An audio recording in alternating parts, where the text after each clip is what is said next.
My name is Morgan, I'm 29, and my mother-in-law tried to publicly humiliate me by banning me from her anniversary dinner at the fanciest restaurant in the city.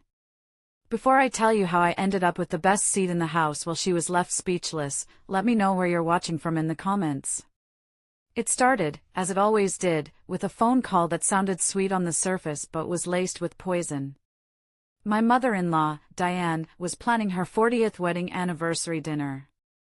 "It's at Lumiere," she'd said, her voice dripping with significance. "The only place to be seen these days." I knew Lumiere. And I knew this was a test.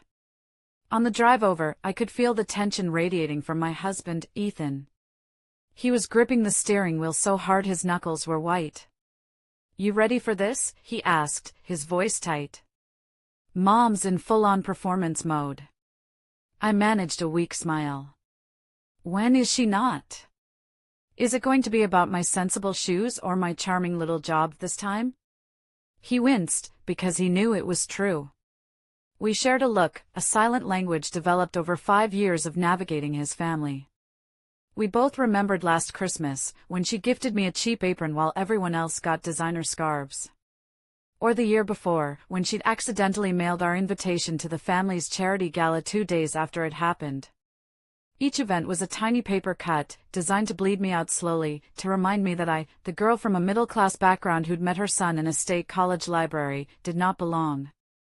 "I swear, Morgan, I'll talk to her tonight," Ethan said, his voice earnest. "This has to stop." I placed my hand over his. "I know you will," I said softly. "But tonight, just let me handle it." He looked at me, confused but trusting, and nodded. We walked in, and the place was breathtaking. Low lights, the gentle clinking of crystal, hushed conversations. And there, by a perfectly set table for 4, stood Diane, Harold, and Ethan's brother. Diane was wearing a silk dress that probably cost more than my car, a smug little smile playing on her lips. I saw the maitre d' approach, a man with a stiff posture and a dismissive air. He scanned his tablet. "I have a reservation for 4 Hale." Diane stepped forward, her voice carrying just enough to be heard by the surrounding tables. "Yes. My husband, my sons, and myself." She turned to me, her smile widening into a weapon. "Oh, Morgan," she said, feigning surprise. "There must have been a misunderstanding. There isn't a seat for you." She looked me up and down. "Maybe a budget place down the street suits you better." The words hung in the air, thick and ugly. I felt a hot flush creep up my neck. The quiet chatter around us seemed to dim, and I could feel eyes on me. It was a public execution. Harold, my father-in-law, suddenly found the pattern on the carpet fascinating. Ethan's face was a thundercloud. I saw him start to rise from his chair, a protest forming on his lips. And I did something that surprised even myself. I met his gaze across the room and gave the slightest, tiniest shake of my head. A silent message. "Let me." He froze, then slowly, reluctantly, sat back down. Then, I laughed. It wasn't a hysterical laugh, but a clear, bright sound of genuine amusement. It startled Diane more than any tears or angry words could have. I turned my back on her perfectly set table, on her small, petty victory. I looked past them all, my eyes landing on a man standing near the bar, looking stressed and surveying the room. The owner. James. As I started walking toward him, I didn't feel shame or humiliation. I felt a cold, hard clarity. This game she had been playing for years? It was over. Tonight, I was burning the whole board down. Every step I took toward James felt like a drumbeat. As I walked, it was like a movie montage in my head. That exposed brick wall everyone was Instagramming? My idea. The soft, golden lighting that made everyone look like a movie star? Pulled directly from my spec sheet. The exclusive, impossible-to-book chef's table tucked away in the corner for the ultimate private dining experience? My signature concept. A year ago, Lumiere was a dying relic. It had a stuffy menu, terrible reviews, and was hemorrhaging money. James had been desperate. He'd been introduced to me, a scrappy young restaurant consultant, as a last-ditch effort. He'd taken a huge risk on my vision. I wasn't a guest in this restaurant. I was its architect. And as I approached James, I wasn't asking for a favor. I was coming home. James saw me and his entire demeanor changed. The stress on his face melted away, replaced by a massive, genuine smile of relief. "Morgan," he exclaimed, rushing forward to give me a brief hug. "Thank God you're here." "Tell me honestly," he said, lowering his voice conspiratorially, "this new chandelier is too much, right?" I told them you'd say it was too much. He was speaking to me not as a guest, but as his most trusted advisor.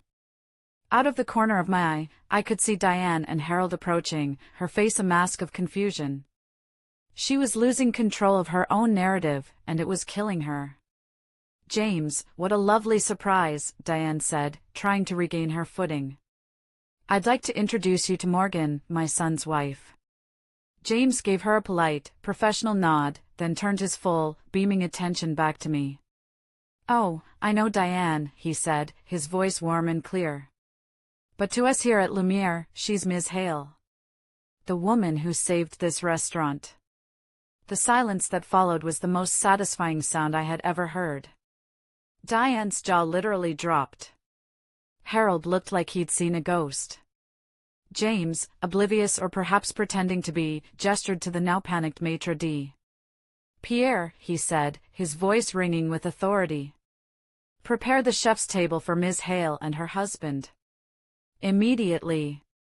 And open that bottle of 98 Bordeaux she loves. Her table is always complimentary, you know that." He turned back to me. "The best table in the house is always for the person who designed it." Ethan was by my side in an instant. He didn't say a word. He just slipped his hand into mine, a silent, powerful statement. As the maitre d', now pale and sweating, led us past my mother-in-law's table, I didn't gloat. I didn't even look at her. I just looked at my husband, and for the first time in a long time, we were both breathing freely. The next day, the phone rang. It was Ethan. "I told them," he said, his voice firm in a way I hadn't heard before when it came to his parents. "I told them they will come to our house. Today. And they will apologize." He wasn't asking for my permission, he was informing me of a decision he had made for us, for our future. He was no longer a bystander. He was my partner. An hour later, they were sitting in our living room. My territory. The power dynamic had been completely inverted. There was no fancy restaurant, no audience, no silk dress. It was just them, on my couch, looking small and out of place.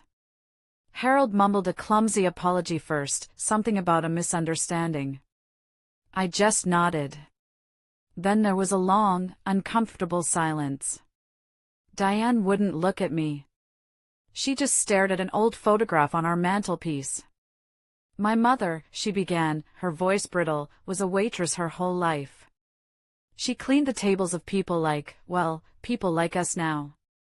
I promised myself I would never, ever let my children know what it felt like to be looked down on."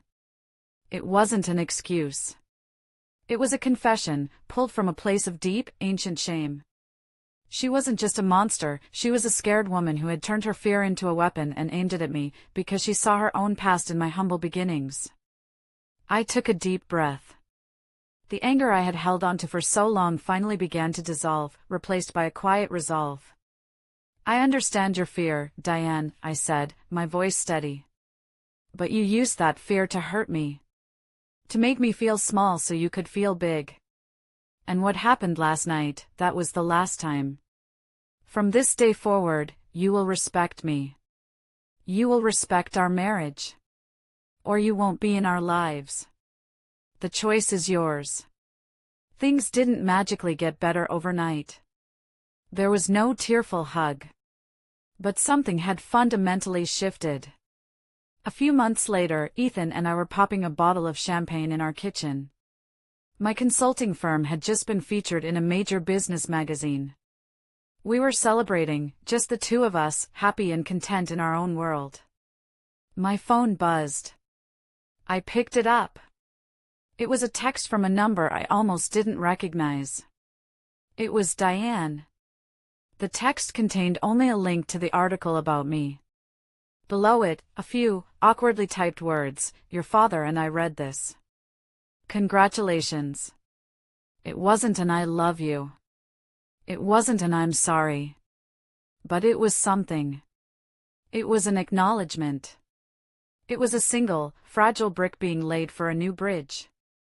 I showed the phone to Ethan, and he smiled. And that's the story of how I stopped fighting for a seat at a table that was never meant for me. I realized I never needed their approval. I just needed to own my own value.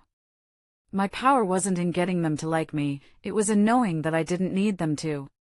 That night, sitting in our quiet living room, I looked at a simple, beautiful ceramic bowl on our coffee table. I'd bought it from a local artist for $20. It was understated, authentic, and it belonged here, in my house, a house built on my own terms. And I finally understood what true freedom felt like.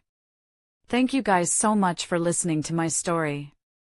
It was a long and painful journey, but I came out stronger on the other side.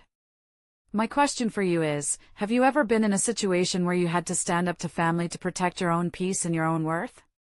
Let me know your story down in the comments, I'd love to read them. And if you enjoyed this video, please give it a thumbs up and hit that subscribe button for more. It really helps the channel out. I'll see you in the next one.